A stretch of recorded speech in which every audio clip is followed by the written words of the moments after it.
मुर्शिदाबाद कोई इत्तेफाक नहीं है, ये एक पैटर्न है, एक ऐसा पैटर्न जो बार बार दोहराया जा रहा है। जहां जनसंख्या संतुलन बिगड़ता है वहां चुप्पी होती है, संगठित धार्मिक उग्रता होती है और नतीजा हिंदू मारे जाते हैं, घर जलते हैं और अंत में पलायन।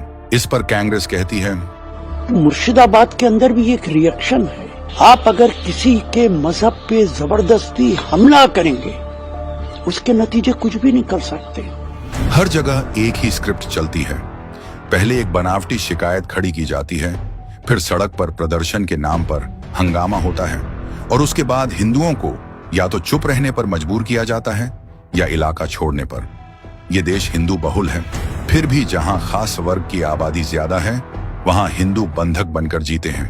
अगर जोर से बोलो तो निशाना बनते हैं, अगर दिखने लगो तो सजा मिलती है और ऊपर से बार बार सुनने को मिलता है कि अल्पसंख्यक भारत में पीड़ित हैं।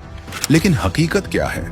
जहां इनकी आबादी बढ़ती है वहां पीड़ित से आक्रामक बनने में देर नहीं लगती और इन सब में उकसाने का काम करते हैं राहुल, अखिलेश, ममता और ओवैसी जैसी लोग।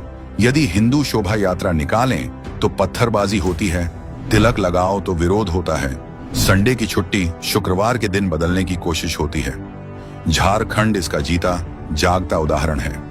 कैराना, कश्मीर, लंदन, जर्मनी, ये वह जगहें हैं जहां इनकी संख्या बढ़ते ही यह पीड़ित से आक्रामक बन गए। घुसपैठ करते हैं, आबादी बढ़ाते हैं, वक्फ जैसे कानूनों का इस्तेमाल करके अपनी ताकत बढ़ाते हैं और गली मोहल्लों में अपना प्रभुत्व दिखाते हैं।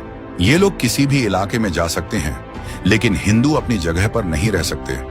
हिंदू पलायन करते हैं और जो छोड़कर जाते हैं उन इलाकों में ये अपना दबदबा बना लेते हैं। इनके लिए संविधान नहीं, इनका धर्म ऊपर है। सर मेरे लिए बड़ा, ठीक है, हम कुरान सीने में रखते हैं और हाथ में रखते हैं संविधान। फिर भी सेक्युलर पार्टियों की भाषा नहीं बदलती, लेकिन जमीनी हकीकत क्या है?